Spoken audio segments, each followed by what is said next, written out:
नमस्कार, राधे राधे, जय हिंद। कैसे हैं आप सभी? मैं जितेंद्र सोनी स्वागत करता हूं आपका खान ग्लोबल स्टडीज के इस डिजिटल प्लेटफॉर्म पर। आशा है आप सभी लोग अच्छे होंगे, मस्त होंगे और बड़े ही आनंद के साथ आप अपनी तैयारी कर रहे होंगे। कैसे आप, कैसी आपकी तैयारी चल रही है, कमेंट के माध्यम से आप हमें बता सकते हैं।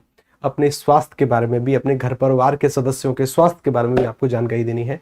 हिंदी की क्लास, सर हिंदी की क्लास, हिंदी की क्लास। लो भाई, शुरू हो गई हिंदी की क्लास, ठीक है ना। शुरू हो गई हिंदी की क्लास। अब लगातार कंटिन्यू कम से कम 3.5-4 महीने आप हिंदी पढ़ेंगे, इसी समय पढ़ेंगे, ठीक है ना।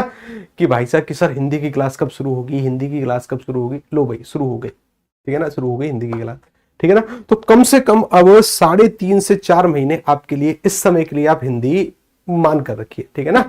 3-4 महीने की बात है, मतलब 3.5 महीने तो कम से कम मानिए यूपीएसआई के लिए, हिंदी के लिए, ठीक है ना। कम से कम 3.5 महीने, ठीक है ना। चलिए, बहुत अच्छी बात है। सर जी बहुत वेट किए हिंदी की क्लास का, दीपा जी कह रही हैं, बहुत अच्छी बात है। शिवानी जी हमारे साथ हैं, अर्चना जी हमारे साथ हैं, और दिशा जी हमारे साथ हैं, चंदन जी हमारे साथ हैं, दुर्गा जी हैं, और सुभाष जी हैं, मनीषा जी हैं, आशीष जी हमारे साथ हैं, और सोनी कुमार जी हमारे साथ हैं, और आशीष विश्वकर्मा जी हमारे साथ हैं, और दिव्यांशु जी हमारे साथ हैं। आप सभी का तहे दिल से स्वागत है, आप सभी का तहे दिल से अभिनंदन है, ठीक है ना। आप सभी लोग स्वस्थ हैं, आप सभी लोग ठीक है, नहीं है आप सभी लोग? बहुत अच्छी, आप सभी लोग ठीक रहिएगा। अच्छा, हम में से बहुत सारे ऐसे विद्यार्थी हैं जो कि कहीं ना कहीं मुझे पहले से जानते होंगे, या फिर पहले किसी बैच में पढ़ा होगा, या यूट्यूब पर देखा होगा। बहुत सारे ऐसे विद्यार्थी हैं जिनसे पहली बार आपकी और हमारी बातचीत हो रही है। तो थोड़ा बहुत इंट्रो, मतलब पहली क्लास है। आज पढ़ने पढ़ाने की बात नहीं होगी, ठीक है ना। आज हम पाठ्यक्रम पर बातचीत करेंगे कि इन 3.5 महीनों में हमें किस तरीके से पढ़ना है और क्या क्या पढ़ना है, ठीक है ना। पढ़ेंगे तो वास्तव में कल से, लेकिन आज थोड़ी बहुत मुझे आपके बारे में जानना है और आपको मेरे बारे में जानना है, ठीक है ना। बहुत अच्छी बात है। तो मैं एक बार अपना इंट्रो जैसे कई बार होता है ना कि अगर आप किसी कॉलेज में जाएं तो रैगिंग वैगिंग होती है, तो हमें ना अपना इंट्रो देना पड़ता है। तो जी हाँ, मेरा नाम जितेंद्र सोनी है, और हम और आप सभी साथ मिलकर क्या पढ़ेंगे? हमारी राजभाषा को पढ़ेंगे, हमारी हिंदी को पढ़ेंगे, ठीक है ना। बहुत अच्छी बात है। जैसे ओदित जी बोल रहे हैं कि गुरुजी हमने तो पहली बार देखा है। शिव कुमार जी कह रहे हैं गुरुजी हमने तो यूट्यूब पर देखा है। जी आपको अच्छी बात है। मैं बहुत अच्छा हूँ उनके जी, मैं बहुत अच्छा हूँ। सर जी नया नोट्स बनाना है कि पुराने वाले अपडेट करते रहें? भाई साहब ये बड़ा ही सनसन से बड़ा मामला है। देखिए, अगर आपके नोट्स पहले कांस्टेबल के लिए बने हुए हैं तो अब उनको अपडेट करने की आवश्यकता है। अब उनको एसआई के लिहाज से हम पढ़ेंगे, ठीक है ना, क्योंकि कोई भी 4200 ग्रेड पे की परीक्षा जिसमें आप हिंदी उसमें आती है, उसके लिए आप उसको अपडेट करते चलें।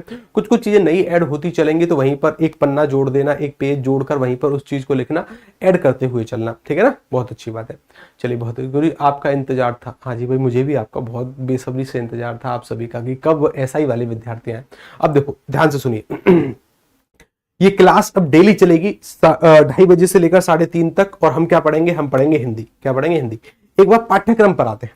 किस पर आते हैं? एक बार पाठ्यक्रम पर आते हैं, और पाठ्यक्रम पर आने से पहले ना कहीं कुछ बातें हो जाएं आपके और हमारे बीच में कि पढ़ते कैसे हैं। ये बात तो पक्की है कि 2027 में चुनाव है। ये भी बात पक्की है कि सर उससे पहले वैकेंसी आएगी। ये भी बात पक्की है कि सर 1 महीने 10 दिन 15 दिन में हमको नोटिफिकेशन देखने के लिए मिल सकती है। कभी भी आए, जिस दिन भी वैकेंसी आएगी उस दिन से तो मॉक टेस्ट पर हम प्रैक्टिस करेंगे। ये एक सफल विद्यार्थी की निशानी होती है। वैकेंसी आ गई, वैकेंसी आने के बाद अगर आप तैयारी शुरू करते हैं तो आप 10 कदम पीछे हैं कम से कम। वैकेंसी आ गई तब से तो मॉक टेस्ट पर प्रैक्टिस करनी है, धार लगानी है, ठीक है ना, ध्यान रखिएगा। हाँ, कम से कम 3-4 महीने हम हिंदी को पढ़ेंगे, तो इस दौरान आपको आपकी वैकेंसी देखने के लिए मिल जाएगी, आपको आपकी विज्ञप्ति देखने के लिए मिल जाएगी। तब हम प्रैक्टिस करेंगे। क्या करेंगे? प्रैक्टिस करेंगे। सबसे बड़ी बात कि सर पढ़ना कैसे है, क्या पढ़ना है, इसके बारे में अभी हम समझते हैं। ये जॉब कौन सी है सर जिसके लिए हम तैयारी कर रहे हैं? सर ये जॉब है हमारी यूपीएसआई की। किसकी है? यूपीएसआई। सर यूपीएसआई का मतलब क्या है? एसआई मतलब दरोगा। सर इतना तो हम जानते हैं, थोड़ा बहुत तो हमें पता है। 2 स्टार सर यहां पर होंगे, 2 स्टार सर यहां पर होंगे। कहने का तात्पर्य क्या है? कहने का तात्पर्य है कि सर 4200 ग्रेड पे की जॉब है और 2-2 स्टार कंधे पर होते हैं। गांव देहातों में पता है क्या बोलते हैं? आज बिल्कुल रिलैक्स रहिए, कॉपी किताब कर दो बंद, ठीक है ना। आज मुझे आपके बारे में समझना है ताकि हमें पता चल जाएगा कि ये क्लास किस स्तर से चलानी है हमें, ठीक है ना। बस आधे घंटे का समय दो बस मुझे, ठीक है ना। आधे घंटे तक केवल आराम से सुनिए, आराम से केवल शांति के साथ बैठिए, आराम से सुनेंगे कि कहीं हम पढ़ते समय गलती तो नहीं कर रहे, कहीं हम अच्छे से तो नहीं पढ़ रहे। इस तरीके की बातों पर आज हम चर्चा करेंगे। पाठ्यक्रम पर तो चर्चा होगी। कुल मिलाकर 31 से 32 टॉपिक हैं जिनसे हिंदी में आपके सवाल बनेंगे 40, ठीक है ना। उन सभी टॉपिक के बारे में बातचीत करेंगे हम, ठीक है। अच्छी बात है। देखिए कि सर अगर हम एसआई की बात करें ना, कि गांव में अगर कोई एसआई बन जाता है तो उसे लोग समझते हैं कि वो आईएएस बन गया। और ये कहानी भी है, सच्ची कहानी है, कोई मजाक वाली कहानी नहीं है। कैसी कहानी है कि गांव से दो विद्यार्थी तैयारी करने के लिए दिल्ली आ गए। गांव से दो विद्यार्थी तैयारी, या फिर कहीं भी गए होंगे, या फिर गांव में ही रहकर तैयारी करी होगी, कैसे भी रहा होगा। दोनों ने तैयारी करी, मतलब कि एक ने यूपीएससी की तैयारी करी, एक ने यूपीएसआई की तैयारी करी। दोनों क्वालिफाई हुए, एक बना आईपीएस और एक बना दरोगा। क्या बना? एक का सिलेक्शन होगा आईपीएस में, एक बन गया दरोगा। जब दोनों गांव में वर्दी पहनकर गए ना, तो एक बूढ़े व्यक्ति से आशीर्वाद लेने के लिए पहुंचे। तो बूढ़े व्यक्ति ने पहले वाले व्यक्ति से कहा कि भाई तुम्हें कौन सा पद मिला है। बूढ़े व्यक्ति ने पहले वाले व्यक्ति से कहा कि भाई तुम्हें कौन सा पद मिला है। तो पहले वाले व्यक्ति ने कहा कि बाबा मैंने यूपीएससी क्वालिफाई किया है। कि अच्छा बेटा, और मैं आईपीएस बना हूं। क्या बना हूं? आईपीएस बना हूं। अच्छा। और जब दूसरे वाले व्यक्ति से पूछा कि भाई तुमने कौन सी परीक्षा पास करी है, तो बोला कि बाबा मैं दरोगा हूं, यानी मैं यूपी में एसआई बना हूं, दरोगा बना हूं।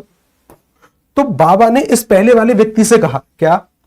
कि अगर तुम थोड़ी सी और मेहनत करते ना, इससे कहा है कि अगर तुम थोड़ी सी और मेहनत करते ना तो आज इसके जैसे दरोगा बने होते। इसके आईपीएस से कहा है कि अगर तुम थोड़ी सी और मेहनत करते तो आज दरोगा बन गए होते। कहने का मतलब क्या है कि दरोगा का भौकाल कोई बयां कर नहीं सकता कि कैसा है। गांव में अगर आप दरोगा हो तो आप गांव के राजा, भगवान, या फिर आप आईपीएस आईएएस से कम नहीं हो। बिल्कुल सत्य बात है, ठीक है ना। गांव में दरोगा का वो भौकाल है। एक तो सबसे बड़ी बात है कि सर डबल स्टारी यहां पर होंगे, बगल में पिस्टन होगी। अच्छी बात है सर, एक भौकाल वाली जॉब है। मैं गारंटी के साथ बोलने का प्रयास करता हूं कि अगर आपके परिवार को किसी ने प्रताड़ित किया है, या आपको किसी ने प्रताड़ित किया है, फैमिली के किसी भी सदस्य, खानदान के किसी भी सदस्य को किसी भी व्यक्ति के द्वारा, समाज में कई बार होता है ना कि बहुत सारे पड़ोसी ऐसे होते हैं, या कभी खेत को लेकर विवाद हो गया, या फिर कभी ऐसे ही किसी से मुठभेड़ हो गई, तो बहुत सारे विवाद होते हैं। और कई बार हमारे जो मध्यम वर्गीय परिवार से लोग आते हैं ना, उनको दबाने कुचलने का कार्य होता है। अगर उस परिवार में से भी एक भी दरोगा बनाना, कोई एक, किसी एक के भी कंधे पर ये 2 स्टार आए ना, मैं लिख कर दे दूं, उस व्यक्ति की रूह कांप जाएगी। रूह जिसे बोलते हैं कि सर कि पता नहीं कि हमने किससे पंगा लिया था। ये भौकाल है दरोगा का, ठीक है ना, ये भौकाल है दरोगा का। उसकी रूह कांपती है। फिर उसके आगामी 7 पीढ़ियों में से किसी की हिम्मत नहीं होती कि उस दरोगा से पंगा ले। मैं कहां तक कहूं कि किसी आईपीएस की भी हिम्मत नहीं होती कि किसी दरोगा से पंगा ले। आईपीएस उसको ट्रांसफर या कहीं ना कहीं उसको सस्पेंड इत्यादि कर सकता है, परेशान नहीं, ठीक है ना, परेशान नहीं। जो दरोगा की कलम चल गई, आईपीएस में भी इतनी हिम्मत नहीं है कि उसके लिखे हुए को काट दे, ठीक है ना, उसके लिखे हुए को काट दे, नहीं है उसमें। गांव में दरोगा का भौकाल पता नहीं कैसा है, एक लहर सी है। और इस बार जो मतलब जो इससे पिछली बार की जो भर्ती थी ना 9534 वाली, उसमें इतने परिवार का भौकाल बना भाई साहब। हमारे गांव में जो भी दरोगा बने, बैंड बाजे से स्वागत हुआ उनका, एकदम बैंड बाजे से। लोग ओ भाई साहब उनको कंधे पर बिठाकर गांव में फेरी घुमा रहे हैं, उनको गांव की परिक्रमा लगा रहे हैं, मंदिर में भंडारे वो लोग करा रहे हैं। अच्छी बात है, ठीक है ना, अच्छी बात है। लेकिन एक इसका दूसरा पहलू भी है, क्या कि सर ये तो बातें हुई अच्छी, लेकिन सर ये जॉब मिलेगी कैसे, ठीक है ना, ये जॉब मिलेगी कैसे। इस जॉब के प्राप्त होने में हिंदी एक अहम भूमिका निभाने वाली है। मैं बिल्कुल कहने का प्रयास नहीं कर रहा हूं कि कोई सब्जेक्ट कम या कोई सब्जेक्ट ज्यादा होता है, बिल्कुल नहीं, सभी समान है। लेकिन हमें ध्यान रखकर चलना है कि कहां से हमारे स्कोरिंग सब्जेक्ट बढ़ सकते हैं। हिंदी आपका एक ऐसा सब्जेक्ट है जो कि आपके स्कोर को बूस्ट करेगा। भाई देखो, जीके जीएस में हमारी वो एक अथाह समुद्र है, कहीं से भी वो सवाल पूछ सकता है, वहां पर स्कोर कम होना तय है। वहां पर हर एक सवाल का उत्तर सटीक हो पाना शायद संभव नहीं है, कि पता नहीं कहां से कोई सवाल आ जाए। लेकिन हिंदी ये गारंटी आपको देने का प्रयास करता है कि फुल आउट ऑफ फुल 40 है तो 40, ठीक है ना।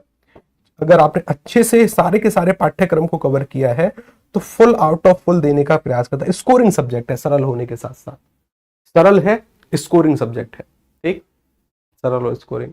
तो हम पूरा प्रयास करेंगे और 100% अगर आपने हमारी बातों को माना, अगर आपने दिए हुए होमवर्क को टाइम पर कंप्लीट किया, तो इस लक्ष्य पर हम पहुंच जाएंगे 40 आउट ऑफ 40। हम एक भी अंक गलत अफोर्ड नहीं कर सकते, एक भी गलत अंक। अच्छा, आप में से कोई ऐसा है कि जिसने पिछली बार की यूपी पुलिस कांस्टेबल की परीक्षा दी थी और केजीएस के किसी ना किसी बैच से उसने पढ़ाई करी है? हाथ खड़ा करो, हाथ खड़ा करो कि किस किस ने पिछले बार की कांस्टेबल की परीक्षा या फिर कोई भी परीक्षा दी है जिसमें हिंदी आती है या फिर कोई भी सब्जेक्ट, और उसने केजीएस के किसी भी बैच से तैयारी करी, यानी खान ग्लोबल स्टडीज से तैयारी करी है? हाथ खड़ा करो। करी है, करी है। सत्य बताने का प्रयास करना, कोई झूठ नहीं।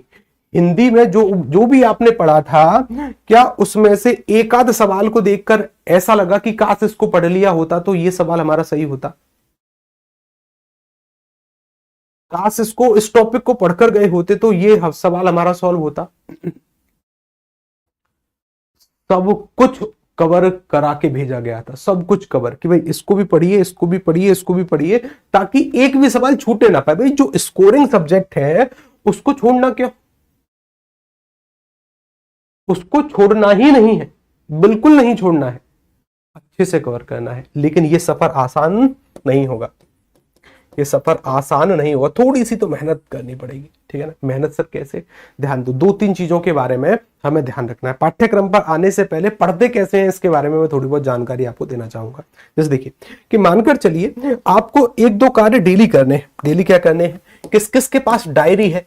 डायरी मतलब जो पॉकेट डायरी होती है, नहीं है तो आज जाइए मार्केट खरीद कर लाइए। जो नए विद्यार्थी हैं वो थोड़ा सा ध्यान से सुनिएगा, पुराने विद्यार्थियों को तो पता है कि किस तरीके से पढ़ते हैं, नए विद्यार्थी ध्यान देंगे। मार्केट से एक छोटी सी पॉकेट डायरी खरीद कर लेकर आनी जिसको आप जेब में रख सको, जैसे पुराने जमाने में फोन नंबर लिखने के लिए प्रयोग होती थी, ठीक है ना। तो उस पर डेली सुबह उठिए, शौच आदि क्रिया से निवृत्त हुई, सुबह उठते ही सबसे पहला कार्य क्या करना है? डायरी खोलनी है, आज की डेट लिखनी है और उस पर दिनचर्या बनानी है। मतलब कि सर जी देखिए, अगर आप किसी सरकारी जॉब में कार्य करेंगे या किसी प्राइवेट जॉब में, तो आपको 8 से 9 घंटे तो कार्य दोनों ही संस्थाओं में करना पड़ेगा, सरकारी संस्था में भी और प्राइवेट संस्था में भी। जब सर 8 से 9 घंटे कार्य करना है तो इतने घंटे की जॉब है आपकी कि आपको पढ़ना है। सरकारी संस्था में जाने के बाद या प्राइवेट संस्था में जाने के बाद सर 8 से 9 घंटे का कार्य करना पड़ेगा, जॉब है हमारी क्या। और देखो घंटे मायने नहीं रखते, मैंने इसलिए, देखो घंटे मायने नहीं रखेंगे लेकिन कहीं ना कहीं इतनी तो जॉब करनी पड़ेगी, तो ये जॉब की आदत अभी से डालो, ठीक है ना। और क्या लिखना है कि सर जी अगर आज मैं हिंदी पढ़ूंगा तो सब कुछ नहीं पढ़ूंगा हिंदी में। सब कुछ मतलब कि सर अलंकार भी पढ़ लूं, संधि भी पढ़ लूं, निपात भी पढ़ लूं, अव्यय भी पढ़ लूं, सब कुछ पढ़ लूं ना। एक टॉपिक लिखिए, एक टॉपिक मतलब कि सर आज अगर हिंदी में हम संधि पढ़ेंगे तो संधि ही पढ़ेंगे। संधि के अलावा वर्णमाला के सवाल पर या फिर मैं रस छंद अलंकार साहित्य के सवाल पर जाऊंगा भी नहीं जब तक संधि कवर नहीं होगी, ठीक है ना। भले ही संधि आज कवर हो या फिर कल तक कवर हो, लेकिन संधि पढ़ेंगे। अच्छा, इसके साथ अगर साथ में आज मैथ पढ़ूंगा तो मैथ में ये टॉपिक टाइम एंड वर्क लिखा है तो ये कवर होगा आज। ना मैं सिंप्लीफिकेशन का कोई सवाल देखूंगा, ना मैं प्रॉफिट लॉस का, ना मैं किसी का भी कुछ नहीं, किसी का भी कुछ नहीं। शांति के साथ सुनिएगा। अच्छा, अगर आज सर मैंने रीजनिंग में लिखा है कि क्लॉक कैलेंडर पढ़े जाएंगे तो वो पढ़े जाएंगे। टॉपिक लिखना है, 1 घंटे 2 घंटे 3 घंटे कुछ नहीं, 1 घंटे 2 घंटे 3 घंटे कि सर मैं 3 घंटे मैथ पढ़ूंगा, 1 घंटे हिंदी, 2 घंटे रीजनिंग, कुछ नहीं। टॉपिक कि इस टॉपिक को हमें कवर करना है। अच्छा, ये कंप्लीट अगर आपका 8 से 9 घंटे हो पाता है तो आपने एक अच्छी तैयारी करी है, इस दिन से आपने बहुत कुछ प्राप्त किया है इस दिन से। और यहां पर 1 या 2 सब्जेक्ट से ज्यादा लिखने का प्रयास मत करना। आपकी 6 घंटे की तो क्लासेस ही हैं, 6 घंटे के अलावा बच गए 2 घंटे या 3 घंटे, ठीक है ना। उसमें किसी एक टॉपिक को लिख लो, किसी एक सब्जेक्ट को लिख लो, पकड़ लो कि भाई अगर आज मैं हिंदी पढ़ूंगा तो उसमें फलाने वाले टॉपिक को हमें पढ़ना है, मैथ पढ़ूंगा तो रेशियो, सिंप्लीफिकेशन, प्रॉफिट लॉस, किसी पर भी हमें प्रैक्टिस करनी है, ठीक। क्लासेस के साथ है ये टाइम, क्लासेस से अलग नहीं, ठीक है ना, इसमें क्लासेस का भी टाइम सम्मिलित है। अच्छा, इसके बाद क्या है कि सर जो पढ़ लिया है ना उसका रिवीजन हमें किस तरीके से करना है। रिवीजन मतलब ताकि सर जो पढ़ तो लिया है, अगर परीक्षा में उससे सवाल सॉल्व नहीं हुआ तो क्या ही फायदा उसके पढ़ने का, बिल्कुल नहीं। फिर आप में और किसी व्यक्ति ने नहीं पढ़ा है उसमें क्या ही फर्क है, जीरो, बिल्कुल कोई फर्क नहीं है। कहने का मतलब कि सर अब आपको क्या करना है, अब सर उसका रिवीजन करना है कि अगर आज हमने कोई टॉपिक पढ़ा है तो आज पढ़े हुए टॉपिक का 7 दिन के बाद रिवीजन, 14वें दिन के बाद रिवीजन। विद्यार्थी पता है क्या करते हैं कि सर कोई टॉपिक अगर हमने आज पढ़ा, आज पढ़े हुए को साय को ही लेकर बैठ गए कि चलो भाई सर ने पढ़ा दिया, एक बार इसका रिवीजन कर लेते हैं। कुछ विद्यार्थी कल ही उस टॉपिक को लेकर बैठ जाएंगे कि चलो इसका रिवीजन कर लेते हैं। सबसे वाहियात तरीका, कैसा, सबसे वाहियात तरीका रिवीजन करने का।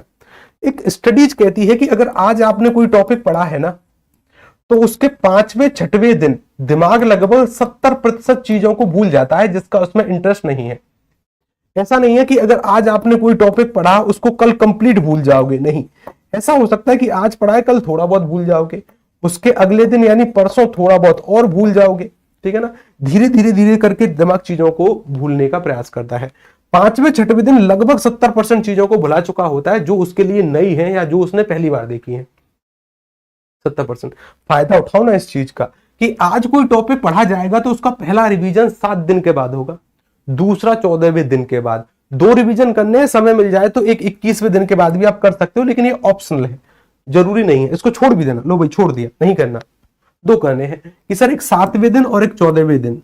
कैसे करने हैं? 1/10 समय में। ऐसा नहीं कि सर 1 घंटे में कोई टॉपिक पढ़ा है और इस टॉपिक को 2 घंटे में तो सर हम रिवीजन कर रहे हैं, ऐसा भी नहीं करना है। ये कंप्यूटर है एक प्रकार का दिमाग, तो इस कंप्यूटर को कंप्यूटर की तरह से ही कार्य करवाना है। कैसे? कि सर स्कैन करनी है चीजें, कि अगर 1 घंटे का कोई टॉपिक है, रिवीजन का नियम कहता है 1/10, यानी 1 घंटे में कोई टॉपिक पढ़ा, 6 मिनट में उसका रिवीजन करिए। 6 कम है 10 मिनट ले लो, 10 कम है तो 15 मिनट ले लो, इससे ज्यादा नहीं। कि सर जी मैथ के मानकर चलो हमने 50 सवाल सॉल्व किए, तो सर रिवीजन करते समय फिर से सॉल्व करें क्या? बिल्कुल नहीं। केवल देखो कि हाँ ये चीज ऐसे करी, यहां पर ये कॉन्सेप्ट लागू हुआ, ये ऐसे किया, ये ऐसे, ठीक है ना। ऐसा ही करना है, ऐसा ही करना है। सर इसका नतीजा क्या होगा? इसका नतीजा ये है कि चीजें ज्यादा लंबे समय तक दिमाग में चलती हैं, एक बहुत लंबे समय तक दिमाग में चलती है। 2 अगर रिवीजन आपने कर लिए तो सरसरी निगाहों से। और सर हमें पता कैसे चलेगा सिर्फ आज हमें किस टॉपिक का रिवीजन करना है? डायरी पर देखो आज से 7 दिन पहले क्या पढ़ा था, उसको फिर आज फिर से निपटाने का प्रयास करो। डायरी पर देखो आज से 14 दिन पहले क्या पढ़ा था, उसको फिर से रिवाइज करिए। ये दोनों तरीके अगर आपने अपनाए ना, तो किसी आम विद्यार्थी से आपके सेलेक्ट होने के लगभग चांसेस बढ़ जाते हैं 70%। कितने? 70%। और 70% का मतलब पता है क्या है? विद्यार्थी 1-2% के लिए ना जी जान लगाने का प्रयास करता है, 1-2% के लिए। मैं कितने परसेंट की जिम्मेदारी आपको देने का प्रयास कर रहा हूं? 70%। केवल 2 तरीके। तैयारी अंधेरे में नहीं होती। जितने भी सफल दरोगाओं से हमने बातचीत करी है, जितने भी सफल विद्यार्थियों से हमने बातचीत करी है, वो एक लक्ष्य पर कार्य कर रहे थे, अंधेरे में तीर नहीं चला रहे थे। एक छोटे छोटे से लक्ष्य थे। आज अगर रीजनिंग में क्लॉक कैलेंडर खत्म होंगे तो किसी और टॉपिक पर वो गए ही नहीं, पहले क्लॉक कैलेंडर खत्म किया, उसके बाद फिर अगले टॉपिक पर बढ़े। अगर आज आप मैथ में रेशियो कर रहे हो तो प्रॉफिट लॉस मेंसुरेशन किसी पर चले मत जाना, पहले उसको खत्म करना। अगर आज हिंदी में संधि पढ़ रहे हो तो पहले संधि खत्म होगी, अलंकार बाद में। पहले जो टॉपिक शुरू किया है वो खत्म होगा, अच्छे से खत्म होगा, ठीक है ना। उसके बाद जो टॉपिक कवर किया है उसका रिवीजन हमें कब करना है? ये आपको 70% तक सेलेक्ट होने का ये कुंजी है आपकी सफलता की कुंजी, ठीक है ना। मैं डेली आपसे क्लासेस की शुरुआत में पूछूंगा क्या आपने ये कार्य किया। इसका पता है अंतर क्या होता है? आपके परीक्षा में 1-1 अंक की वैल्यू है, 1-1 अंक की। एक कहानी सुनोगे आप सभी लोग? सर जी हिंदी की बुक बता दो प्लीज। अभी हम सब आएंगे, पहले ना पहले देखो, आज जानो कि कहीं हम कोई गलती तो नहीं कर रहे पढ़ने में, क्या हम कहीं कोई गलती करते हुए आ रहे हैं? देखो तैयारी जो होती है ना, मुश्किल से 1 साल 1.5 साल, इससे ज्यादा नहीं, इससे ज्यादा नहीं। 3-4 साल तैयारी नहीं होती। 3-4 साल अगर आप प्लान करके आए हैं कि भाई हम 3-4 साल पढ़ते रहेंगे, आप गलत तरीके से आए हैं फिर तो। नहीं, 8 महीने, 1 साल इत्यादि में सर हमें हमारा पाठ्यक्रम कवर करना है, रिवीजन करना है, सब कुछ करना है, सेलेक्ट होना है। सेलेक्ट होने के बाद फिर तो अपने सपने के लिए हम जिएंगे। सपना जैसे कोई अच्छी पेंटिंग करता है तो पेंटिंग करेगा, कोई अच्छा खाना बनाता है खाना बनाएगा, इत्यादि इत्यादि कार्य वो करेगा, कोई कोडिंग करता है कोडिंग करेगा, खेलता है खेलेगा, कोई किसी को समाज सेवा में अच्छा मन लगता है तो वह समाज सेवा अपनी जॉब के ही माध्यम से करता रहेगा। ठीक है ना, वो अलग बात है। फिर तो सपने के लिए हम जिएंगे, लेकिन पहले अपनी थाली में और हमारे परिवार की थाली में एक अच्छे भोजन की व्यवस्था तो करनी है हमें। और भोजन कैसे सेलेक्ट होकर आएगा? फाइनेंशियली फ्रीडम हमें हासिल करनी है। फाइनेंशियली फ्रीडम ध्यान रखिएगा, ठीक है ना। फाइनेंशियली फ्रीडम हमें हासिल करनी है। ध्यान से सुनिए, ये देखो, ये एक एक अंक की वैल्यू है आपकी परीक्षा में आपकी। देखो ध्यान से देखिएगा कि 2 विद्यार्थी थे जी हमारे गांव में, और ये तो बिल्कुल सत्य कहानी है, मेरे ही गांव की है। ठीक है ना, मेरे ही गांव की है। 2 विद्यार्थी थे, इनका नाम बताना उचित नहीं है अभी आपके लिए, नाम अभी इनका बताना उचित नहीं, कभी बाद में बताएंगे फिर। ठीक है ना। अच्छा, ये दोनों दिल्ली आ रहे हैं। कहाँ आ रहे हैं? दिल्ली। और दिल्ली आकर मुखर्जी नगर एक स्थान है, यहां पर आकर इन्होंने ऑफलाइन कोचिंग ज्वाइन करी, और ज्वाइन करने के बाद दोनों यूपीएसआई की ही तैयारी कर रहे थे, दोनों यूपीएसआई की। ठीक है, पेपर हुआ। पेपर होने, देखो तैयारी का स्तर बिल्कुल सेम था, दोनों जर्नल से थे, एक ही रूम में रहते थे, एक ही कोचिंग में जाया करते थे, बुक्स भी समान थी, तैयारी का स्तर बिल्कुल समान था। ठीक है ना। एक मैं अज्यूम कर रहा हूं, मानकर चल रहा हूं कि इनकी जो कट ऑफ गई है वो गई है 316। इनकी कट ऑफ गई है 316। और सर जो ए के अंक आए हैं, ए के अंक आ रहे हैं कितने? ए के और बी के अंक, ये थोड़े से अच्छे परिवार से आता था। अच्छे मतलब खाते पीते घर से, मतलब ठीक ठाक। ठीक है ना। बी थोड़ा सा मतलब मध्यम वर्गीय परिवार से था, मतलब डेली मेहनत मजदूरी करी और शाम को भोजन पाया, ऐसे था। ठीक है ना। लेकिन समान तरीके से तैयारी करी, ए के अंक आए थे 316, बी के अंक रह गए 315। कितने रह गए? 315। सिलेक्शन किसका होगा? सिलेक्शन किसका होगा? कट ऑफ गई है 316 जनरल की, और ए और बी की अगर बात करें, ए के 316 हैं और बी के हैं 315। सिलेक्शन किसका होगा? ए वाले विद्यार्थी का, ए वाले विद्यार्थी का सिलेक्शन होगा। तो क्या मैं ये कहने का प्रयास कर रहा हूं कि बी वाला विद्यार्थी अयोग्य है? बिल्कुल नहीं। किसने कह दिया कि ये अयोग्य है? बुद्धि का स्तर बिल्कुल समान है इसका, उसी के समान है। वो तो परीक्षा में कोई ऐसी परिस्थिति बनी या फिर कुछ ऐसे चांसेस बने कि इसका 1 अंक कम हो गया, इसका 1 अंक कम हो गया। पता है इसका परिणाम क्या होता है?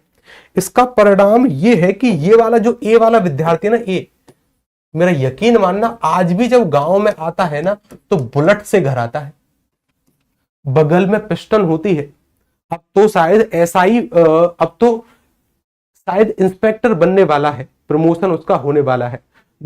गांव में आता है बुलेट से, यकीन मानना ऐसे तो डोले हैं उसके, जांगे पैर तो ऐसे हैं कि कसे कसे, मतलब एकदम हष्ट पुष्ट, मूंछों पर ताव है उसके। ठीक है ना, अंटे हैं उसके। और ये बी, ये अयोग्य नहीं था, लेकिन ये गांव में आज भी 1-2 बीघे खेत है, उनमें पानी लगा रहा है। गांव के खेतों में आज भी पानी लगा रहा है। कि मैं अगर आपसे कहूं कि 1 अंक की वैल्यू क्या है, ये अभी आपको पता नहीं चलेगी ना, मैं ठीक तरीके से बता भी पाऊंगा, लेकिन 1 अंक की क्या वैल्यू है आपको ये बी वाला विद्यार्थी बता सकता है कि क्या वैल्यू है 1 अंक की, क्या वैल्यू है। क्योंकि इसने देखा है, इसके परिवार में और इसके परिवार में जमीन आसमान का अंतर है। कैसे? कि सर इसकी जो वाइफ है ना, एक ही अच्छे तरीके से अपना जीवन यापन करती है, इसके बच्चे अच्छे स्कूल में पढ़ रहे हैं, इस 1 अंक कम होने की वजह से इसकी वाइफ पीड़ा उठा रही है, इसके बच्चे अच्छे स्कूल में नहीं है। एक गांव के देहाती, मतलब गांव बुरा नहीं होता, लेकिन फिर भी गांव में जो सरकारी स्कूल है उसमें वो पढ़ रहे हैं। कितना महत्व रखता है 1 अंक, ना मैं बता पाऊंगा ना कोई और, जितना अच्छे से ये विद्यार्थी बता पाएगा कि 1 अंक की क्या महत्वता है। 1-1 अंक के लिए लड़ना है, ठीक है ना, 1-1 अंक के लिए। गुरुजी बी को दोबारा प्रयास करना चाहिए, बी को दोबारा प्रयास, ऐसा ही लगता है। जो जर्नल कैटेगरी से आते हैं ना, दरोगा में बैठने का मौका एक ही बार मिलता है। और अब तो ये तो ठीक है, चलो अब तो मतलब सरकार के द्वारा 3 साल की छूट दी गई है, ठीक है ना, लेकिन मानकर चलो कि अगर 3 साल की छूट नहीं मिलती तो कितने विद्यार्थी आउट होते इससे, कितने विद्यार्थी आउट होते। ये अब आपके लिए कंपटीशन की बात है कि जो विद्यार्थी ओवर एज हो चुके थे अब उन्हें 3 साल की छूट है। सोचो फॉर्म की संख्या किस तरीके से बढ़ेगी, ठीक है ना। सोचो क्या स्तर का कंपटीशन होगा, क्योंकि इसके बाद शायद एज की छूट का कोई प्रावधान नहीं होगा। तो इस बार कंपटीशन अच्छा खासा होगा, ठीक है ना। इस बार कंपटीशन कैसा होगा, अच्छा खासा होगा। तो बताओ सर इतनी मेहनत से पढ़ा रहे हैं, यहां सब बात करें, अरे नहीं कोई दिक्कत वाली बात नहीं। आप स्वतंत्र हैं हिंदी की क्लास में। कुछ शर्तें हैं जी हिंदी की क्लास की। पहली शर्त क्या है, पहली शर्त ये है कि देखो सुनो, पहली शर्त क्या है, पहली शर्त क्या है हिंदी की क्लास की पहली शर्त, आपके पास ना अलग अलग तरीके की बुक्स होंगी। अलग अलग तरीके की बुक्स मतलब कि सर कोई किसी भी पब्लिकेशन की होगी, कोई किसी भी पब्लिकेशन की होगी, किसी ने कहीं से पढ़ा होगा, किसी ने कहीं से पढ़ा होगा। क्लास की पहली शर्त है कि क्लास में कही गई बातों को सत्य मानिएगा। क्या मानिएगा, सत्य, कि जो भी बोर्ड पर लिखा जाए वो सत्य है, ठीक है ना। हम किसी भी लेखक की तौहीन नहीं कर रहे, हम किसी भी शिक्षक का उसकी तौहीन करने का प्रयास नहीं कर रहे हैं। सभी का सम्मान है, सभी का आदर है, हम साष्टांग दंडवत करते हैं उन्हें, ठीक है ना। लेकिन फिर भी आपको क्या करना है, जो क्लास में कही गई बातें सत्य मानते हुए चलना है।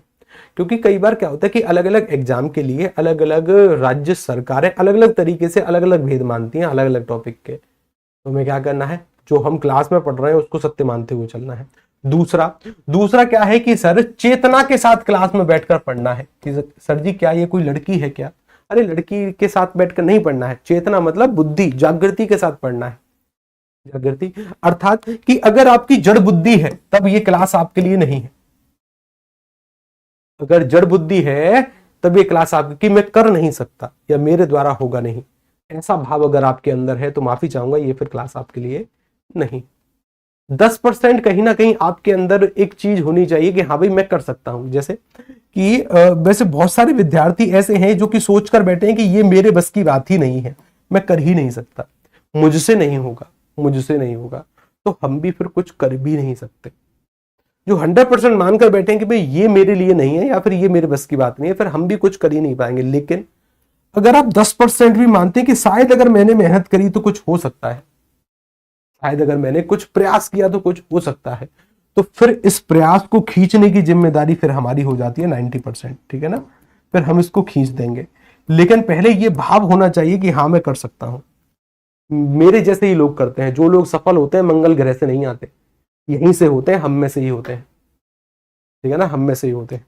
अगर आप 100% मानकर बैठे हैं कि हम कुछ कर ही नहीं सकते, तब तो हम भी कुछ भी नहीं कर सकते, ठीक है ना।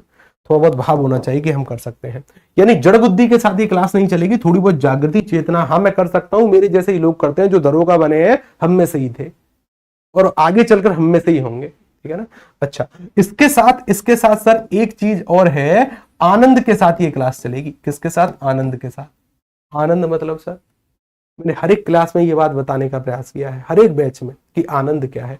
लोग आनंद और सुख को एक समझ लेते हैं, आनंद और सुख को एक समझ लेते हैं। ये एक नहीं है, अलग अलग है।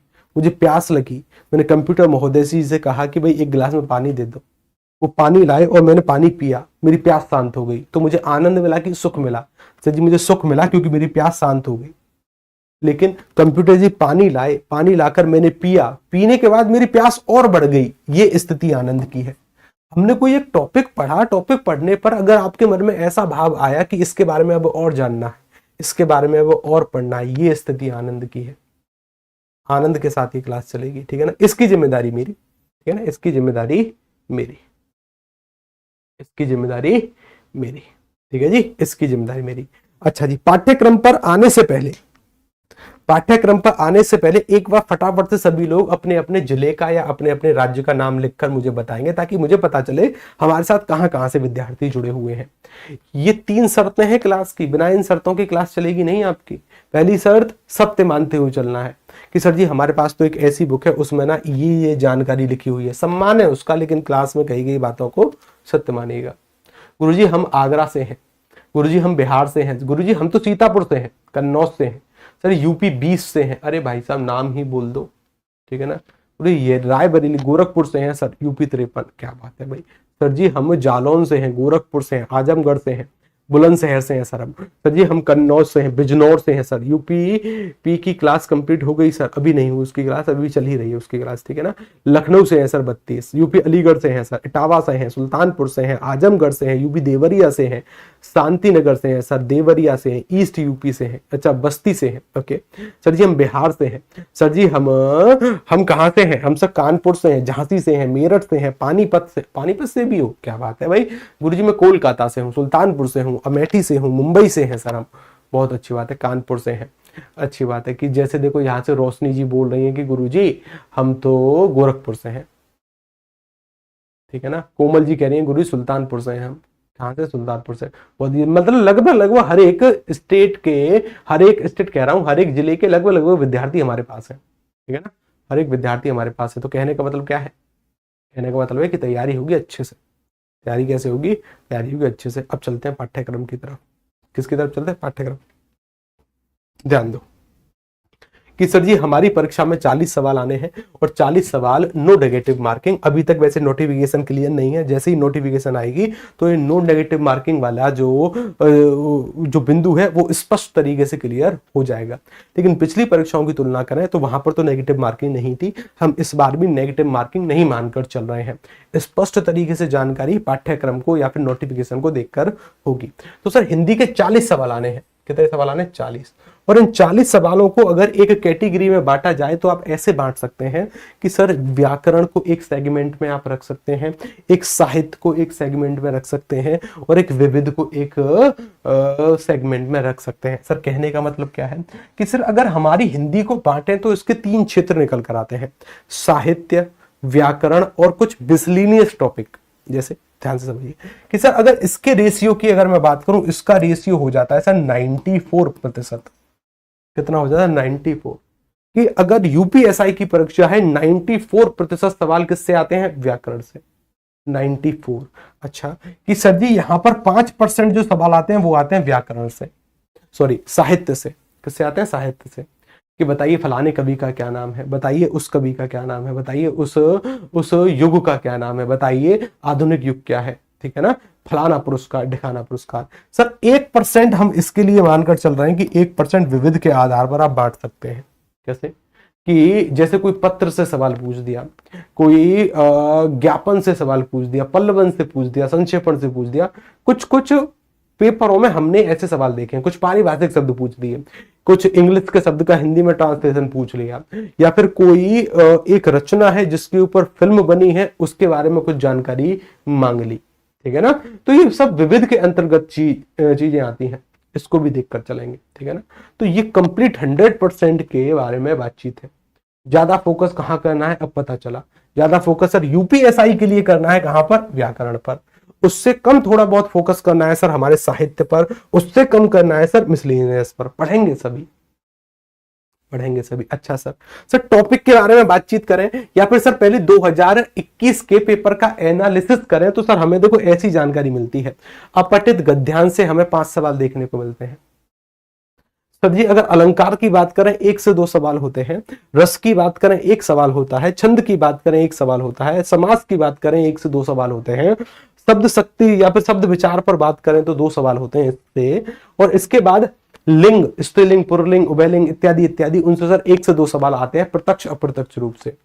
संधि से 2 से 3 सवाल, ये रास्ता है हमारा कि किस टॉपिक पर कितना मेहनत या कितनी तैयारी हमें करनी है।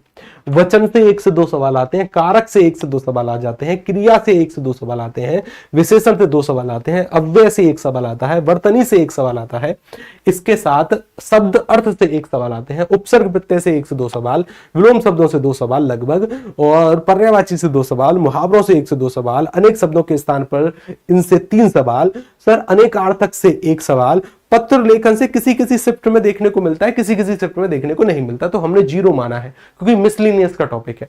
अच्छी बात है, आगे चलते हैं कि सर साहित्य से 2 से 3 सवाल होते हैं, इसके साथ पुरस्कार से 1 से 2 सवाल होते हैं, विविध से 1 सवाल होता है, कुल मिलाकर 40 सवाल हमारे परीक्षा में आते हैं। ये यूपीएसआई 2021 का पैटर्न है। किसका? यूपीएसआई 2021 का। सर जी अब हम किसके बारे में तैयारी करेंगे?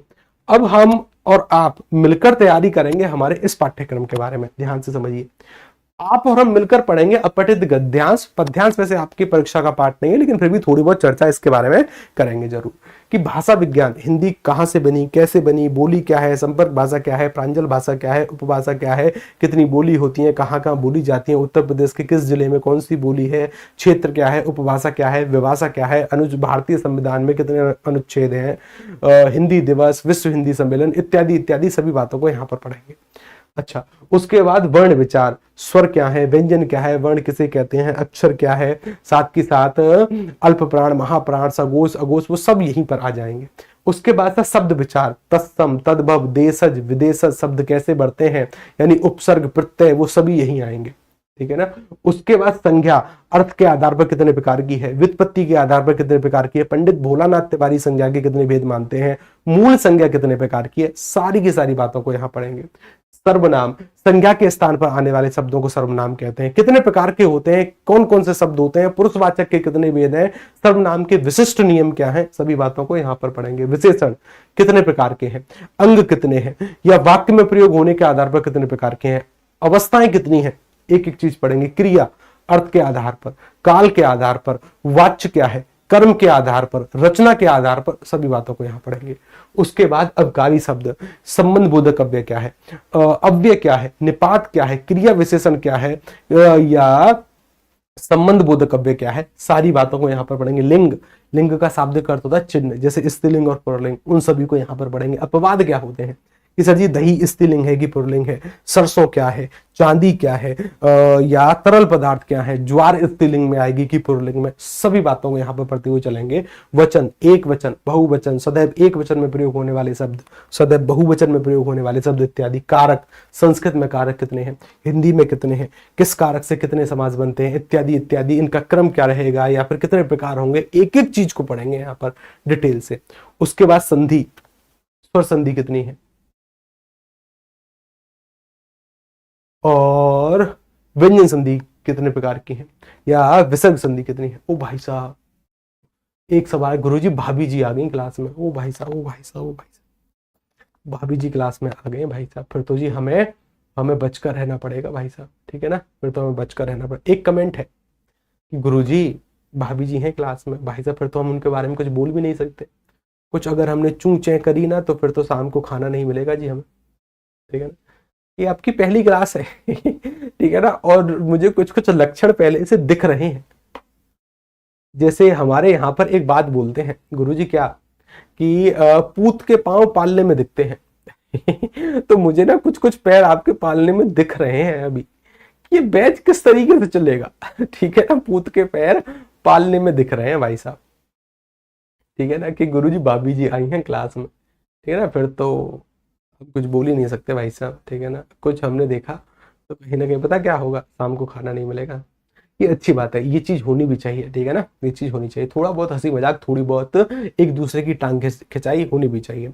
व्यवहारिक ज्ञान भी होना आवश्यक है, वरना हमने ऐसे बहुत सारे दरोगा देखे हैं, ऐसे बहुत सारे सेलेक्टेड पर्सन देखे हैं, सेलेक्ट होने के बाद डेली ऑफिस में उनका मजाक बनता है, डेली, क्योंकि व्यवहारिक ज्ञान नहीं है, किससे किस तरीके से बातचीत करनी है, किससे किस तरीके से बातचीत नहीं करनी है, उनको कोई ज्ञान नहीं है। एक बात की श्योरिटी मैं आपको दे दूं, श्योरिटी क्या, कि आपको 2-3 चीजों से बचकर चलना है। पहला क्या, आपको क्लास में पूरी स्वतंत्रता है, आप किसी के बारे में कोई भी कमेंट करिए, एक विद्यार्थी ब्लॉक नहीं होगा हिंदी की क्लास में। सिंगल विद्यार्थी, जब से हिंदी की क्लास शुरू होगी और जब तक खत्म होगी, आप कुछ भी कहिए आपको ब्लॉक नहीं किया जाएगा हिंदी की क्लास में। तो ये गारंटी मेरी, ठीक है ना, ये गारंटी मेरी। बस अर्थात 3 चीजों को छोड़कर चलना। पहली चीज कि जिनसे हमारा जन्म होता है उनके बारे में अपशब्द नहीं, अच्छी बातें खूब करो। महिलाओं के बारे में अपशब्द नहीं, ठीक है ना, महिलाओं के बारे में अपशब्द नहीं। दूसरा, जो हमारे पेट को पालते हैं इनके बारे में अपशब्द नहीं, अच्छी बातें खूब करो। जो हमारी रक्षा करते हैं इनके बारे में अपशब्द नहीं, अच्छी बातें खूब करो। इन 3 चीजों के अलावा किसी भी बिंदु पर, किसी भी टॉपिक पर खुलकर बातचीत करिए, जितना आप खुल सकते हो, ठीक है ना, जितना आप खुल सकते हो। कोई रोक टोक नहीं, कोई बाउंड्री नहीं, किसी को ब्लॉक नहीं किया जाएगा। इसकी जिम्मेदारी मेरी हिंदी की क्लास में, बाकी की क्लासेस की जिम्मेदारी मेरी नहीं है।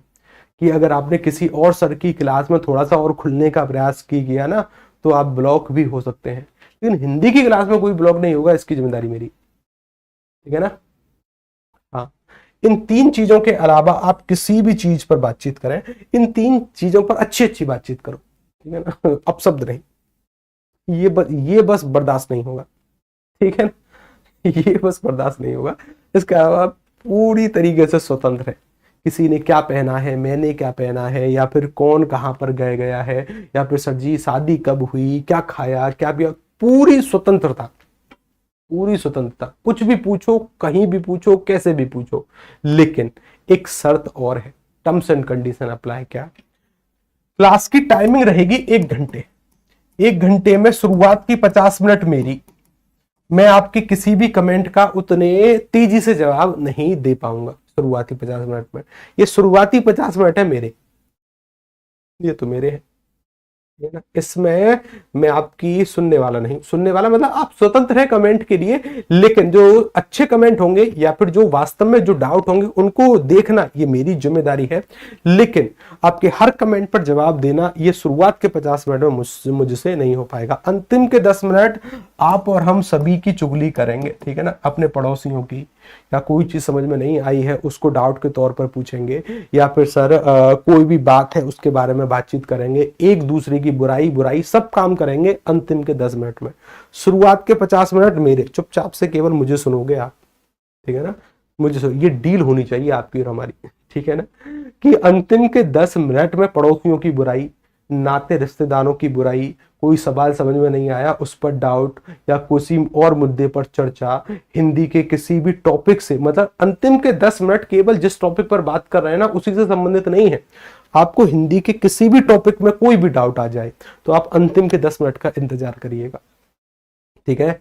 शुरुआत के 50 मिनट तो मेरे हैं, इसमें कोई कॉम्प्रोमाइज नहीं, ठीक है, इसमें कोई कॉम्प्रोमाइज नहीं, ये मेरे हैं, अंतिम के 10 मिनट आपके। बहुत अच्छी बात है, आगे चलो जरा। एक और सवाल देखो कि सर हम यहाँ पर क्या करेंगे। पर सर हम देखो काल पढ़ेंगे, काल मतलब भूतकाल, भविष्य काल, वर्तमान काल, अलग अलग किताबों में अलग अलग भेद है। क्लास में जो बातें बताई जाएंगी सत्य मानकर चलिएगा। वाक्य अर्थ के आधार पर कितने हैं, या वाक्य के बारे में बात करें तो रचना के आधार पर कितने हैं, सरल वाक्य क्या है, मिश्र वाक्य, संयुक्त वाक्य, आज्ञावाचक वाक्य, इच्छावाचक वाक्य, विधानवाचक वाक्य, सभी के बारे में। कृतवाच्य किसे कहते हैं, कर्मवाच्य क्या है, भाववाच्य क्या है, इत्यादि इत्यादि। इसके बाद सर हम अनेक शब्दों के स्थान पर एक शब्द पढ़ेंगे। यूपीएससी 2021 में यहां से 3 या 2 सवाल देखने को मिले थे, 2 से 3 सवाल। अनेकार्थक शब्द किसे कहते हैं, पर्यायवाची क्या है, विलोम शब्द क्या है, कि सर समशुद्ध भिन्नार्थक शब्द क्या है, रस किसे कहते हैं, सबसे पहले बताने वाले मुनि, या छंद के बारे में सबसे पहले बताने वाले मुनि, कितने प्रकार होते हैं, अलंकार कितने प्रकार के हैं। ये एक समुद्र है साहित्य, इस समुद्र से बूंदे चुराने का कार्य हम करेंगे। संपूर्ण साहित्य पढ़ेंगे लेकिन संपूर्ण भी नहीं, कुछ बूंदे चुराएंगे जो कि कहीं ना कहीं हमारे पाठ्यक्रम के हिसाब से सटीक होंगी। युग का परिचय इसी के अंतर्गत आएगा, प्रमुख कवि एवं उनकी रचना इसी के अंतर्गत आएंगे।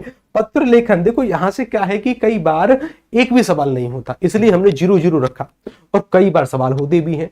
तो वैसे मोटे मोटे पत्र हम बनाना सीखेंगे नहीं, लेकिन कुछ शब्दावली को जान लेंगे कि भाई जैसे एक पत्र भेजा, उसका कोई जवाब नहीं आया तो दोबारा में भेजे गए पत्र को क्या कहते हैं। जैसे उसको हम क्या बोलते हैं, मेमोरेंडम बोलते हैं, यानी ज्ञापन बोलते हैं, मतलब उसको अनुस्मारक बोलते हैं, ठीक है ना। ज्ञापन, जैसे हमने अधिकारी को एक ज्ञापन दिया यानी जानकारी दी। शासकीय पत्र क्या है, अर्धशासकीय पत्र क्या है, प्रेषक किसे कहते हैं, प्रेषती किसे कहते हैं, दिनांक कैसे लिखते हैं, विषय के बाद कौन सा विराम चिन्ह आएगा, इन सभी बातों को यहाँ सीखेंगे। समास पढ़ेंगे, लोकोक्ति, मुहावरे पढ़ेंगे, इन दोनों में अंतर क्या है ये शब्द पढ़ेंगे।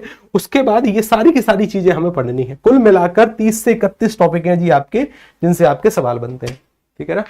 30 से 31 टॉपिक। और सर ये वाली क्लास किस किस परीक्षा में काम आ सकती है, ध्यान से सुनिए कि सर हमारे भारत में ऐसे कितने राज्य हैं जिनके सरकारी कामकाज हिंदी में होते हैं। भारत में ऐसे कितने राज्य हैं जिनके सरकारी कामकाज हिंदी में होते हैं, कुल मिलाकर 10 राज्य। सरकारी कामकाज कौन करता है, सरकारी कर्मचारी, और इसलिए सरकारी कर्मचारी की भर्ती की परीक्षा में हिंदी पूछी जाती है। एक राज्य सर हमारा उत्तर प्रदेश, तो उत्तर प्रदेश की सभी परीक्षा जिसमें हिंदी आती है ये क्लास उसके लिए काम करेगी। अच्छा, उसके साथ उत्तराखंड की भी सरकार हिंदी में कार्य करती है, यानी इनकी राज्य की परीक्षाओं में भी हिंदी आती है। कि सर हिमाचल प्रदेश, हरियाणा, राजस्थान, मध्य प्रदेश, छत्तीसगढ़, झारखंड, बिहार और एक यहां पर नई दिल्ली, कुल मिलाकर 10 राज्यों की परीक्षाएं हिंदी पूछती हैं। इसी को हिंदी बेल्ट कहते हैं। कितने राज्य हैं, 10 राज्य। तो 10 राज्यों की परीक्षाओं में से आप किसी भी राज्य की परीक्षा में बैठना 4200 ग्रेड पे तक की, 4200 ग्रेड पे तक की किसी भी राज्य की परीक्षा में बैठना, हिंदी की जिम्मेदारी हमारी, ठीक है ना, हिंदी की जिम्मेदारी हमारी। सर यूपीएसआई में फुल आउट ऑफ फुल की जिम्मेदारी हमारी, ठीक है ना। हम आपको इतना पढ़ाकर तैयार करेंगे आने वाले 3 महीनों में कि आप किसी भी परीक्षा में बैठना, हिंदी तो आपकी मुट्ठी में होगी। बशर्ते क्या, कुछ होमवर्क का कार्य भी मैं आपको दूंगा। आधी मेहनत में, आधी नहीं 90% मेहनत हमारे द्वारा होगी, 10% मेहनत आपके द्वारा। रिवीजन बस संभाल कर चलना है आपको। जो पढ़ा दिया जाए उसका रिवीजन, जो पढ़ा दिया जाए उसका रिवीजन, बस यही होमवर्क है और कुछ नहीं। यही होमवर्क है और कुछ कोई होमवर्क नहीं है, ठीक है जी। क्या डील डन समझू मैं, क्या डील डन समझू, डील हो गई आपकी और हमारी। पढ़ना किस तरीके से है, डेली सुबह टारगेट लिखेंगे। रिवीजन, आज कोई टॉपिक पढ़ा है शाम को लेकर बैठने की आवश्यकता नहीं, अगर अच्छे से पढ़ा है तो आज, ठीक। 7 दिन के बाद रिवीजन कर लेंगे, 14वें दिन के बाद कर लेंगे, चीजें लंबे समय तक दिमाग में चलेंगी।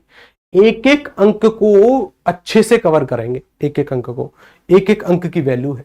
एक अंक किसी विद्यार्थी को कहां से कहां पहुंचा सकता है, और कोई विद्यार्थी धरातल से और धरातल में चला जाता है एक अंक की वजह से। तो वो तो सफर करता ही है, वो तो प्रॉब्लम में आता ही है, उसकी फैमिली भी प्रॉब्लम में आती है उस एक अंक की वजह से। ऐसी स्थिति हमारे साथ नहीं होगी। प्रयास करेंगे तो पूरा, नहीं तो छोड़ देंगे, ठीक है ना। कि सर जी रेंगेंगे नहीं, रेंगेंगे नहीं मतलब कि सर हाँ, कि सर आज अगर मैं 1 घंटे पढ़ लिया, कल 2 घंटे, 3 घंटे, 4, कुछ नहीं। 8 से 9 घंटे की जॉब है सर, सरकारी सिलेक्शन के बाद या प्राइवेट जो भी जॉब अगर करनी पड़ी तो 8 से 9 घंटे काम करना है आपको, लिख लो इस बात को। तो जब 8 से 9 घंटे काम करना ही है तो इसकी आदत अभी से डालकर चलेंगे। और हम क्या करेंगे, हम 8 से 9 घंटे डेली निकाल देंगे। घंटे मायने नहीं रखते, लेकिन फिर भी हम टॉपिक के साथ पढ़ेंगे, और 8 से 9 घंटे अगर कवर हो पा रहे हैं तो अच्छी बात है, अच्छी बात है। हाथ खड़ा करो किस किस के घर के बगल में या फिर 5 किलोमीटर के दायरे में लाइब्रेरी, किस किस के 5 किलोमीटर के दायरे में लाइब्रेरी है, हाथ खड़ा करो। किस किस के घर के 5 किलोमीटर के दायरे में लाइब्रेरी है?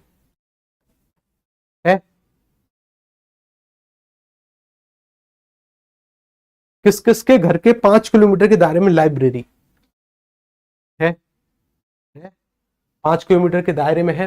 जो गांव से रहने वाले विद्यार्थी है ना, उनके आसपास में लाइब्रेरी नहीं होगी, तो खोजना कि 5-10 किलोमीटर के दायरे में लाइब्रेरी है कि नहीं है, ठीक है ना, है कि नहीं है। आंख बंद करो, कल से ज्वाइन करो, ठीक है ना। आंख बंद करो, कल से लाइब्रेरी ज्वाइन, जिस किसी ने भी नहीं कर रखी है। लाइब्रेरी ज्वाइन करनी है हर एक को, जब तक एसआई की परीक्षा नहीं होती तब तक। सर इसका फायदा क्या होगा, घर पर तैयारी नहीं होती, सत्य बात है। लड़कियों ध्यान से सुनो, मुझे पता है कि आपको ना उतनी छूट नहीं है लड़कों की तरह कि आप कहीं भी जाएं, क्योंकि अभी भारत उतना यूएसए नहीं बना है, भारत भारत ही है अभी, ठीक है ना, उतनी आजादी महिलाओं को नहीं होती, उतनी आजादी महिलाओं को नहीं है। फिर भी अपने घर वालों को मनाने का प्रयास करो कि लाइब्रेरी जाने दें, बातचीत करिए उनसे, एक माहौल मिलता है वहां पर, ठीक है ना। वहां पर जैसे घर पर अगर हम 4-5 घंटे रील देख रहे हैं ना, तो वहां पर 4-5 घंटे बर्बाद नहीं होंगे। हो सकता है आप आधे घंटे रील वहां पर देख लो, लेकिन पूरे समय रील आप देख ही भी नहीं पाओगे, क्योंकि आसपास के लोग पढ़ रहे होते हैं। माहौल मिलता है उस चीज से, बहुत फर्क पड़ता है इस बात का। आंख बंद करो, लाइब्रेरी कल से ज्वाइन सभी को करनी है, सभी को। सर मेरे गांव में 9 लाइब्रेरी है, बहुत अच्छी बात है, बहुत अच्छी बात है। घर पर जब हम होते हैं ना, तो घर वालों को किसी भी चीज की आवश्यकता पड़ी तो वो हमें टोकते हैं कि भाई फलाने काम को कर दो। गलत बात नहीं है ये, ठीक है ना, गलत बात नहीं है, काम करना अच्छी बात है, लेकिन लेकिन पहले अपना कैरियर, पहले अपना कैरियर। घर वाले अगर सपोर्ट नहीं कर रहे हैं तो उनसे एक बात बोलने का प्रयास करिए कि अब इस परीक्षा में मैं बैठने वाला हूं, अगर इसमें जो कुछ भी होगा इसका जिम्मेदार केवल मुझे रहने दो, इसका जिम्मेदार मुझे, कि ऐसी नौबत ही मत आने दो कि मैं आपके ऊपर लांछन लगाऊं या आपके ऊपर दोष लगाऊं कि आपने मुझको पढ़ने नहीं दिया, ठीक है ना। जो कुछ भी होगा वो सब मेरे बलबूते होगा। पढ़ा तो मैं पढ़ा, ना पढ़ा तो मैं नहीं पढ़ा। आपने तो पूरी स्वतंत्रता दी थी, आपने तो। घर वालों से बातचीत करिए कि इसका लास्ट में जिम्मेदार रहूंगा मैं, चाहे सफल हुआ तो मैं, असफल हुआ तो मैं, लेकिन इसकी जिम्मेदारी मैं आप पर डालना नहीं चाहता। आप इसका कारण मत बनिए कि मैं अंत तक कहूं कि मेरे घर वालों ने मुझे पढ़ने नहीं दिया। इसका कारण बनना चाहता हूं मैं, कि मैं ही करूंगा जो जो कुछ भी है। घर के आसपास लाइब्रेरी है, आंख बंद करिए, लाइब्रेरी ज्वाइन करिए, 8 से 9 घंटे बैठने की आदत वहां डालिए, 8 से 9 घंटे वहां पर बैठने की आदत डालिए, ठीक है ना। हाँ सर, कोई भी रूटीन बना के मत पढ़ो, बस टारगेट बना लो, पढ़ो कि आज कितना पढ़कर। हाँ यही तो मैंने कहा कि बस टारगेट लिखो, घंटे घंटे मैं फिर कह रहा हूं मायने नहीं रखते, घंटे मायने नहीं रखेंगे, बस टारगेट लिखिए। टारगेट की सर आज अगर मैथ में टाइम एंड वर्क लिखा है तो कवर होगा, या फिर अगर आज कवर नहीं हुआ तो इसको पार्ट्स में हम कवर कर सकते हैं कि भाई थोड़ा आज, थोड़ा कल, थोड़ा परसों, बस ठीक है, हो गया। लेकिन टाइम एंड वर्क होगा जरूर, होगा जरूर, ठीक है ना। चलिए, सारा दिन पढ़ते हैं, नहीं सारा दिन नहीं पढ़ना है, फिर तो आगरा बगल में ही है, ठीक है ना। सारा दिन नहीं पढ़ना है कि गुरुजी 16 घंटे पढ़ रहे हैं, 14 घंटे पढ़ रहे हैं, नहीं। ऐसे व्यक्ति अपने लिए तो खतरा होते ही होते हैं, समाज के लिए भी खतरा होते हैं। टॉक्सिक माहौल बनता है उन व्यक्तियों से जो पढ़ाकू किस्म के होते हैं। मैं तौहीन नहीं कर रहा हूं, लेकिन समाज में कहीं ना कहीं एक ऐसा व्यक्ति जो कि 12-16 घंटे पढ़ रहा है, लगातार पढ़ रहा है, तो वह अपने लिए तो खतरा है ही, कि उसके साथ अगर कुछ भी अहित हुआ तो वह सबसे पहले अपने शरीर का नाश करता है। या जिस भी क्षेत्र में वह रहेगा, जिस भी सोसाइटी में या जिस भी गांव में वो रहेगा, आसपास के लोगों से उसकी बनेगी नहीं, तो एक टॉक्सिक समाज का निर्माण करता है। ज्यादा पढ़ाकू नहीं बनना है। 8 से 9 घंटे की जॉब है जी हमारी। क्या है कि भाई हमें सिलेक्शन के बाद भी 8 से 9 घंटे काम करना है, हम सिलेक्शन से पहले उसकी तैयारी कर रहे हैं, यानी हम 8 से 9 घंटे निकाल रहे हैं पढ़ने के लिए, बस बात खत्म। बाकी का एंजॉय करिए, पूरा एंजॉय, ठीक है ना। चलिए, कल से आपका पाठ्यक्रम शुरू होगा, कल हम पढ़ेंगे वर्णमाला। कल हम क्या पढ़ेंगे? कल आपका जो पाठ्यक्रम शुरू होगा सर जी, वो शुरू होगा वर्णमाला से। किससे शुरू होगा? वर्णमाला से। आज के लिए आप आनंद मनाओ, मौज लो, कुछ भी करो, कल से पाठ्यक्रम आपका शुरू हो जाएगा। अब पूछो जी अपने डाउट, अब मैं देख रहा हूँ। Thank you Guru ji. Guru medical shop चलाता हूँ, वहां बैठकर ही स्टडी करता रहता हूँ। ये भी अच्छी बात है मोहम्मद जी, ठीक है ना, ये भी अच्छी बात है। सर जी यूपीपी शेड्यूल बनाए। शेड्यूल एक लंबे समय तक फॉलो नहीं होता, ठीक है ना। कोई शेड्यूल नहीं बनाकर कि गुरुजी मैं 10 बजे उठूंगा, 11 बजे पर पढ़ने बैठ जाऊंगा, होगा ही नहीं। 1-2 दिन भले ही आप उसको फॉलो कर लो, नहीं होगा। हमें तो क्या है कि 8 से 9 घंटे बस निकालने हैं कैसे भी, ठीक है ना, चाहे दिन में चाहे रात में। अगर हमारी राक्षस प्रवृत्ति है तो रात में पढ़ो, किसने मना किया, ठीक है ना। चलिए, फिर कब मिलेंगे? फिर मिलेंगे जी आपसे कल वाली क्लास में। तब तक के लिए नमस्कार, राधे राधे, जय श्री कृष्णा। कम से कम 3 से 4 महीने की अब आपकी ये वाली जो टाइमिंग है बुक हो चुकी है, ठीक है ना। अब 3 से 4 महीने डेली इस टाइम पर हम और आपसे मुलाकात होगी। हिंदी पढ़ेंगे, आराम से पढ़ेंगे, अच्छे तरीके से पढ़ेंगे। चलिए तब तक के लिए राधे राधे, जय श्री कृष्ण।